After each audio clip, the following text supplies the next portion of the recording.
Hello दोस्तों, good morning. स्वागत है एक बार फिर से आप सभी का Mishra ji technical YouTube channel में। दोस्तों आज है 31 अक्टूबर और आज की इस वीडियो में हम लोग बात करेंगे 31 अक्टूबर 2020 के करंट अफेयर के सभी इंपॉर्टेंट क्वेश्चंस के बारे में। पूरी वीडियो ध्यान से देखिएगा। पूरी वीडियो बहुत ही अच्छे से डिटेल में आपको समझाई गई है। अगर आप इनमें से किसी भी एग्जाम की तैयारी कर रहे हो तो ये वीडियो आपके लिए बहुत ही ज़्यादा हेल्पफुल होने वाली है। तो वीडियो को जल्दी से कर दीजिए दोस्तों लाइक, अपने दोस्तों के पास भी इसे शेयर कर दीजिए और चैनल पर अगर नए आए हैं, चैनल को अभी तक सब्सक्राइब नहीं किए हैं तो चैनल को सब्सक्राइब करके बेल आइकन को भी प्रेस कर लीजिएगा, जिससे आने वाली वीडियोज़ का नोटिफिकेशन आपको मिलता रहे। साथ ही में दोस्तों आप इसकी क्विज भी सॉल्व कर सकते हो एमजीटी ऐप से, वहीं पर इसकी पीडीएफ भी डाउनलोड कर सकते हो। चलिए बात करते हैं लास्ट डे के क्वेश्चन की। लास्ट डे का हमारा पहला क्वेश्चन था, इजराइल के तेल अवीव रोड का नाम बदलकर किस भारतीय महापुरुष के नाम पर रखा गया? तो रविंद्रनाथ टैगोर जी के नाम पर रखा गया है। अगला, अंतर्राष्ट्रीय एनिमेशन दिवस कब से मनाया जाना शुरू हुआ? तो ये मनाया जाना शुरू हुआ 2002 से। इन दोनों क्वेश्चंस के बारे में लगभग सभी ने दोस्तों करेक्ट और डिटेल में आंसर किया हुआ है। चलिए बात करते हैं आज के दिन के पहले क्वेश्चन की। आज का हमारा पहला क्वेश्चन है, राष्ट्रीय एकता दिवस किस महापुरुष की जयंती पर मनाया जाता है?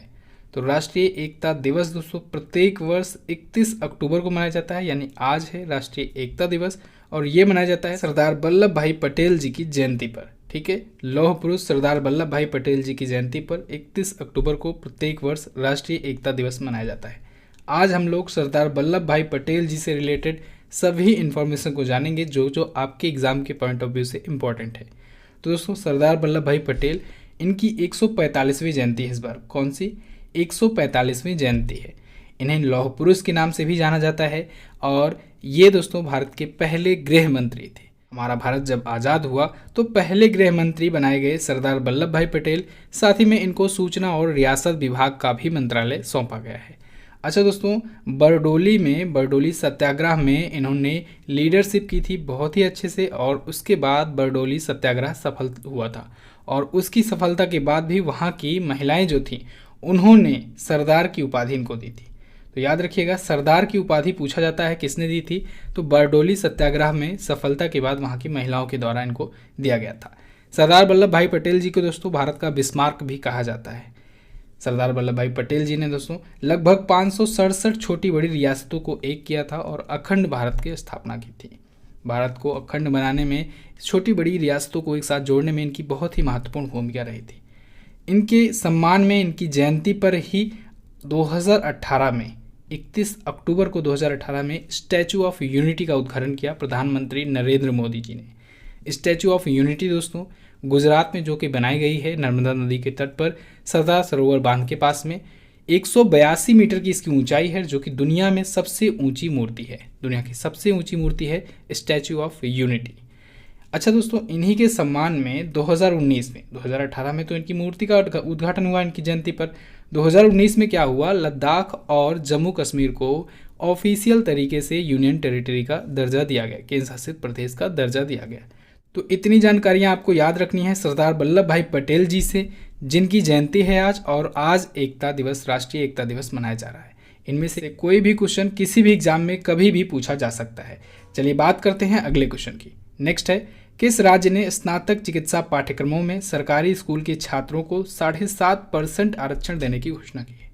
तो अभी हाल ही में दोस्तों तमिलनाडु सरकार ने स्नातक चिकित्सा पाठ्यक्रमों में, यानी ग्रेजुएट मेडिकल कोर्सेज में दोस्तों, जो सरकारी स्कूल के, जो गवर्नमेंट स्कूल से पढ़ कर के आए हुए स्टूडेंट्स होंगे उनको 7.5%, 7.5% तक का रिजर्वेशन दिया जाएगा, आरक्षण दिया जाएगा। ये काफ़ी अच्छी पहल है सरकार की।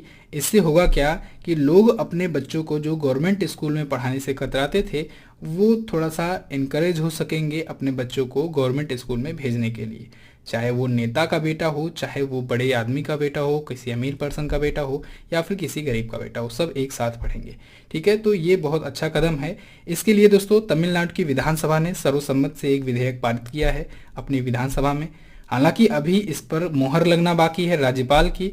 जब ये मुहर लग जाएगी तब बन जाएगा ये एक्ट, यानी कानून बन जाएगा। तो तमिलनाडु ऐसा पहला राज्य होगा शायद। अब तमिलनाडु आया है तो इससे रिलेटेड पिछले दिनों में जो करंट अफेयर के इंपॉर्टेंट क्वेश्चंस आए हुए हैं उनको हम लोग रिवाइज करेंगे। तमिलनाडु ने दोस्तों युवा अधिवक्ता कल्याण कोष शुरू किया है। अभी कल ही मैंने आपको इसके बारे में डिटेल जानकारी दी थी। तमिलनाडु सरकार ने ही स्मार्ट ब्लैक बोर्ड योजना शुरू की है। तमिलनाडु मुद्रा योजना के तहत महिलाओं को लोन प्रोवाइड करने में शीर्ष राज्य बनकर आया है। स्नातक चिकित्सा पाठ्यक्रम में सरकारी स्कूलों के लिए 7.5% आरक्षण का भी प्रावधान तमिलनाडु ने किया है। क्लियर। अब जानते हैं तमिलनाडु से स्टैटिक पॉइंट। तमिलनाडु ये रहा दोस्तों मैप में, दक्षिण में है भारत में। चेन्नई है इसकी राजधानी, जिसका पुराना नाम था मद्रास। मद्रास हाईकोर्ट भी यहाँ पर पड़ता है, जिसके करंट टाइम पर चीफ जस्टिस कौन है? अमरेश्वर प्रताप शाही। ई के पलानी स्वामी यहाँ के हैं चीफ मिनिस्टर। गवर्नर हैं बनवारी लाल पुरोहित जी। मुदुमलाई अभ्यारण्य है तमिलनाडु में ही। तमिलनाडु अपना बॉर्डर शेयर करता है कर्नाटक, आंध्र प्रदेश और केरल से। क्लियर। नेक्स्ट बात करते हैं। अगला, भारतीय नौसेना ने कहाँ पर INS कोरा से एंटी शिप मिसाइल का सफलतम परीक्षण किया? तो भारतीय नौसेना ने, इंडियन नेवी ने अभी हाल ही में बंगाल की खाड़ी में INS कोरा से, इंडियन नेवल शिप कोरा से एक एंटी शिप मिसाइल का सफलतम परीक्षण किया है।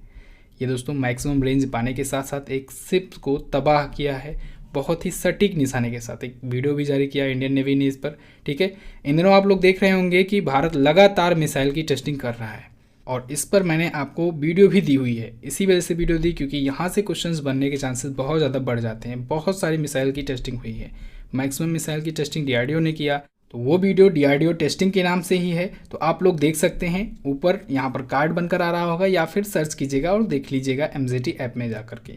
फिलहाल हम लोग बात करते हैं इंडियन नेवी के बारे में, भारतीय नौसेना के बारे में। भारतीय नौसेना दोस्तों दुनिया की 7वीं सबसे बड़ी नौसेना है। कौन सी? दुनिया की 7वीं सबसे बड़ी नौसेना है भारतीय नौसेना। 4 दिसंबर को भारतीय नौसेना दिवस मनाया जाता है। एडमिरल करमबीर सिंह जी भारतीय नौसेना के अध्यक्ष हैं।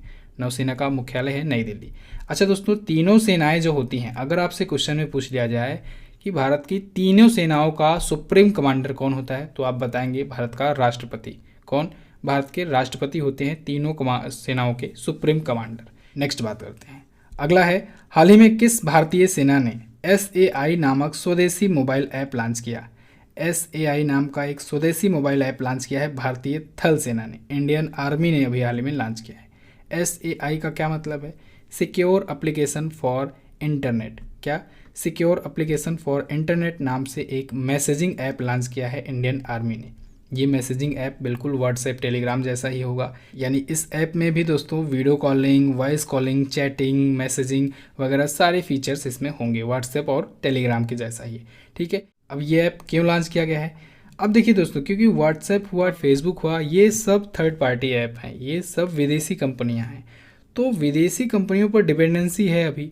ठीक है, तो इससे कभी भी कुछ भी हो सकता है। वो कंपनियां भले ही अपना सिक्योरिटी का दावा करती हों, लेकिन हो सकता है उनमें से कोई एम्प्लॉय हो जो मिल जाए दुश्मन देश से, और वो सारी चीज़ें, सारी डाटा लीक कर दे, कुछ खुफिया जानकारियाँ लीक कर दे हमारी सेना का। तो ऐसे में डिपेंडेंसी हटाने के लिए, दूसरे की डिपेंडेंसी, थर्ड पार्टी ऐप से डिपेंडेंसी हटाने के लिए, खुद का एक स्वदेशी तरीके से मोबाइल ऐप लाने के लिए, जो कि बिल्कुल एंड टू एंड इनक्रिप्टेड हो, इसी वजह से ये ऐप लॉन्च किया गया है। क्लियर बिल्कुल। चलिए, भारतीय थल सेना आया है, इंडियन आर्मी आया है, इसके बारे में भी जान लेते हैं। भारतीय थल सेना दोस्तों दिवस मनाया जाता है 15 जनवरी को, भारतीय थल सेना दिवस। कब? 15 जनवरी को भारतीय थल सेना दिवस। 4 दिसंबर को अभी मैंने बताया भारतीय नौसेना दिवस। 8 अक्टूबर को मनाया जाता है भारतीय वायुसेना दिवस। तीनों याद रखिएगा आप लोग। भारतीय थल सेना के यानी इंडियन आर्मी के अध्यक्ष कौन है? जनरल मनोज मुकुंद नरवणे जी। नई दिल्ली में है इसका भी हेडक्वार्टर। नेक्स्ट बात करते हैं। अगला, हाल ही में कहाँ पर प्लास्टिक प्रीमियर लीग टूर्नामेंट आयोजित किया गया? तो अभी हाल ही में दोस्तों मध्य प्रदेश के इंदौर शहर में प्लास्टिक प्रीमियर लीग टूर्नामेंट आयोजित किया जा रहा है। क्यों? ये दोस्तों जो सिंगल यूज़ वाले प्लास्टिक्स होते हैं उनको शहर से मुक्ति दिलाने के लिए, जिससे एक अवेयरनेस फैलाई जा सके कि लोग सिंगल यूज़ प्लास्टिक का यूज़ ना करें, तो इस वजह से एक अनोखे तरीके का प्लास्टिक प्रीमियर लीग टूर्नामेंट आयोजित किया जा रहा है, एक अवेयरनेस फैलाने के लिए इंदौर में। आपको पता हो दोस्तों, इंदौर जो है ये सबसे स्वच्छ शहर है भारत का, और ये लगातार 4 बार से भारत का सबसे स्वच्छ शहर बनकर आता हुआ है। ठीक है, अभी यहाँ से एक क्वेश्चन और आया था, बहुत ही इंपॉर्टेंट था वो भी। इंदौर की नगर पालिका परिषद ने दोस्तों कोविड अपशिष्टों के लिए, यानी कोविड-19 से रिलेटेड जो अपशिष्ट होते हैं उनके लिए एक पीले कूड़ेदान का इजाद किया, पीले कूड़ेदान यूज़ करना शुरू किया। ये भी याद रखेंगे आप। नेक्स्ट, ASI और IIT कानपुर ने स्मारकों की बहाली के लिए किससे समझौता किया? तो अभी हाल ही में आर्कियोलॉजिकल सर्वे ऑफ इंडिया यानी भारतीय पुरातत्व सर्वेक्षण और IIT Kanpur, Indian institute of technology Kanpur ने दोस्तों स्मारकों की बहाली के लिए इटली के 2 संस्थानों से समझौता किया है। ये 2 संस्थान कौन कौन से हैं? दो संस्थान हैं दोस्तों, एक है फास्करी यूनिवर्सिटी ऑफ वेनिस, दूसरा है सोप्रीटेंजा आर्कियोलॉजी। तो इन दो संस्थानों के साथ ये समझौता किया गया है। क्यों किया गया है? ऐतिहासिक स्मारकों की बहाली और संरक्षण के लिए, जिससे इन पर साइंटिफिक रिसर्च वगैरह भी की जा सके। ओके, चलिए आर्कियोलॉजिकल सर्वे ऑफ इंडिया है, इसके बारे में जान लीजिए दोस्तों। इसका हेडक्वार्टर है नई दिल्ली में और वी विद्यावती, कौन? वी विद्यावती जी हैं इसकी अध्यक्ष। नेक्स्ट बात करते हैं, भारत के नए मुख्य सूचना आयुक्त कौन बनाए गए? तो भारत के नए चीफ इंफॉर्मेशन कमिश्नर बनाए गए हैं दोस्तों एस वर्धन कुमार सिन्हा जी। एस वर्धन कुमार सिन्हा जी, इससे पहले ये सूचना आयुक्त थे, अब ये मुख्य सूचना आयुक्त बन गए हैं। ठीक है, किसकी जगह पर आए हैं? ये आए हैं विमल जुल्का जी की जगह पर।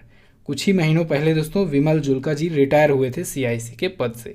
अच्छा, अभी विमल जुल्का जी से एक रिलेटेड क्वेश्चन आया था। अभी कुछ ही दिन पहले तो इनको federation of Indian fantasy sport का अध्यक्ष बनाया गया है, ये भी आपको याद रखना है। सी ऑप्शन में आपको एक और नाम दिख रहा है, उदय माहुरकर। उदय माहुरकर जी को सूचना आयुक्त बनाया गया है। ये मराठी पत्रकार हैं, इनको अब सूचना आयुक्त बना दिया गया है। तो मुख्य सूचना आयुक्त कौन? चीफ इंफॉर्मेशन कमिश्नर कौन? Yashvardhan Kumar Sinha ji. Clear? D option में राजीव कुमार जी दिख रहे हैं, ये कौन है? ये हैं भारत के चुनाव आयुक्त। नेक्स्ट बात करते हैं, अगला, बांग्लादेश के सर्वोच्च नागरिक पुरस्कार का क्या नाम है, जिसका अभी हाल ही में वितरण किया गया है या अभी हाल ही में जिसे दिया गया है? ठीक है, तो बांग्लादेश का सर्वोच्च नागरिक पुरस्कार है दोस्तों स्वाधीनता पुरस्कार। स्वाधीनता पुरस्कार अभी हाल ही में 8 व्यक्तियों और संस्थानों को दिया गया है। इसके तहत क्या दिया जाता है? 5 लाख टका प्लस गोल्ड मेडल प्लस एक सर्टिफिकेट। दोस्तों, हमारे पड़ोसी देशों के सबसे बड़े नागरिक सम्मान कौन कौन से होते हैं, ये आपको जानना ज़रूरी है। तो जैसे भारत का सबसे बड़ा नागरिक सम्मान होता है भारत रत्न, ऐसे ही बांग्लादेश का सबसे बड़ा नागरिक सम्मान है स्वाधीनता पुरस्कार। क्लियर? कब दिया जाता है? तो दोस्तों, ये दिया जाना शुरू हुआ 1977 से, 1977 से। प्रत्येक वर्ष 26 मार्च को जब उनका स्वतंत्रता दिवस होता है बांग्लादेश का, तब ये दिया जाता है। ठीक है, तो घोषणा इसकी हो चुकी है। अब बांग्लादेश आया है तो बांग्लादेश से रिलेटेड क्वेश्चन हम लोग रिवाइज कर लेते हैं। पिछले दिनों में कई क्वेश्चन आए हैं। एक तो अभी बोंगो सागर नौसैन्याभ्यास हुआ था। बोंगो सागर नौसैन्याभ्यास भारत और बांग्लादेश के बीच में हुआ था, इसको याद रखना है। प्रधानमंत्री मोदी जी को इनवाइट किया गया है इनके स्वतंत्रता दिवस पर मुख्य अतिथि के रूप में। बांग्लादेश ने दोस्तों अभी हाल ही में $500 मिलियन की सहायता की मांग की है वर्ल्ड बैंक से। बांग्लादेश ने ही अभी हाल ही में अपने देश में no mask no service scheme शुरू की है कि बिना मास्क के आपको कोई सेवाएं नहीं दी जाएंगी। बांग्लादेश देखिए, ये रहा मैप में भारत का पड़ोसी देश है। अब्दुल हामिद जी हैं यहाँ के करंट टाइम पर प्रेसिडेंट, शेख हसीना जी हैं यहाँ की प्राइम मिनिस्टर। राजधानी है ढाका, मुद्रा होती है बांग्लादेशी टका, संसद का नाम होता है जातीय संसद। अच्छा, भारत के पड़ोसी देशों की संसद का नाम भी आपको याद रखना है, ये भी पूछा जाता है। बांग्ला यहाँ की है राजभाषा, सबसे बड़ा नगर है ढाका। इसके राष्ट्रगान का नाम भी मैंने आपको बताया था, अमार सोनार बांग्ला। वो क्यों इम्पोर्टेंट है? क्योंकि बांग्लादेश का जो राष्ट्रगान है उसको उन्हीं ने गाया है जिन्होंने हमारे राष्ट्रगान को गाया है, रविंद्रनाथ टैगोर जी ने। उन्होंने ही अमार सोनार बांग्ला को भी गाया हुआ है। दोस्तों, भारत के पड़ोसी देशों पर आपको वीडियो प्रोवाइड की गई है, आप लोग देख सकते हैं। MZT ऐप में जाइएगा, भारत के पड़ोसी देश लिख करके सर्च करेंगे, वीडियो मिल जाएगी। नेक्स्ट बात करते हैं, किस राज्य के मुख्यमंत्री ने धरणी पोर्टल लॉन्च किया? तो धरणी पोर्टल लॉन्च किया है दोस्तों तेलंगाना के चीफ मिनिस्टर ने। तेलंगाना के पहले और वर्तमान मुख्यमंत्री के चंद्रशेखर राव जी ने इसे लॉन्च किया है। धरणी पोर्टल कहाँ से लॉन्च किया है? तो तेलंगाना के मेड़चल मलकजगिरी जिले के मुडुचिंतलापल्ली गांव में। फिर से बोल दे रहा हूँ नाम, तेलंगाना के मेड़चल मलकजगिरी जिले के मुडुचिंतलापल्ली गांव में ये लॉन्च किया गया है। क्यों लॉन्च किया गया? इसका काम क्या होगा धरणी पोर्टल का? तो दोस्तों, भूमि और संपत्ति पंजीकरण के लिए ये लॉन्च किया गया है। यानी इस पोर्टल पर, इस वेबसाइट पर प्लॉट बुकिंग और प्रॉपर्टी रजिस्ट्रेशन वगैरह की जा सकेगी। अब आया है तेलंगाना। तेलंगाना से एक क्वेश्चन आपको अभी देखने को मिला था कुछ ही दिन पहले। तेलंगाना के पहले गृह मंत्री नरसिम्हन रेड्डी जी का निधन हो गया है, इनको याद रखिएगा। तेलंगाना मैप में देख लेते हैं, ये रहा तेलंगाना। आंध्र प्रदेश से ये अलग हुआ 2 जून 2014 को। भारत का 29वां राज्य बना था, हालांकि अब भारत में है 28 राज्य। जम्मू कश्मीर और लद्दाख बन गए हैं यूनियन टेरिटरी। तेलंगाना अपना बॉर्डर किससे किससे शेयर करता है? ये अपना बॉर्डर शेयर करता है आंध्र प्रदेश से, छत्तीसगढ़ से, महाराष्ट्र से, कर्नाटका से। तेलंगाना जो राज्य है दोस्तों, इसके चीफ मिनिस्टर हैं के चंद्रशेखर राव, राज्यपाल हैं तमिलिसाई सौंदरराजन, राजधानी होती है हैदराबाद। तेलंगाना हाईकोर्ट, तेलंगाना हाईकोर्ट के चीफ जस्टिस हैं राघवेंद्र सिंह चौहान। कौन है? राघवेंद्र सिंह चौहान। नेक्स्ट बात करते हैं, अगला है, हाल ही में किसने गुजरात के केवड़िया में आरोग्य वैन और आरोग्य कुटीर का उद्घाटन किया? तो अभी हाल ही में प्रधानमंत्री नरेंद्र मोदी जी ने गुजरात के केवड़िया में आरोग्य वैन और आरोग्य कुटीर का उद्घाटन किया। एक्चुअली में दोस्तों नरेंद्र मोदी जी ने गुजरात के केवड़िया में अभी हाल ही में 5 बड़ी परियोजनाओं का उद्घाटन किया है। कितने का? 5 परियोजनाओं का उद्घाटन किया है, 5 प्रोजेक्ट का। कौन कौन से? 2 तो यही हो गए, आरोग्य वैन और आरोग्य कुटीर। एक इन्होंने जंगल सफारी और एक जियोडेसिक डोम पक्षी साल का उद्घाटन किया है। और इन्होंने एकता मॉल चिल्ड्रन न्यूट्रिशन पार्क का भी उद्घाटन किया। कुल 5 परियोजनाओं का उद्घाटन किया नरेंद्र मोदी जी ने। नेक्स्ट बात करते हैं, हाल ही में पश्चिम बंगाल के विधानसभा अध्यक्ष का निधन हो गया। इनका क्या नाम था? पश्चिम बंगाल के विधानसभा अध्यक्ष थे दोस्तों सुकुमार हांसदा। इनका अभी हाल ही में निधन हो गया है। सुकुमार हांसदा दोस्तों ये पश्चिम बंगाल के झारग्राम से, कहाँ से?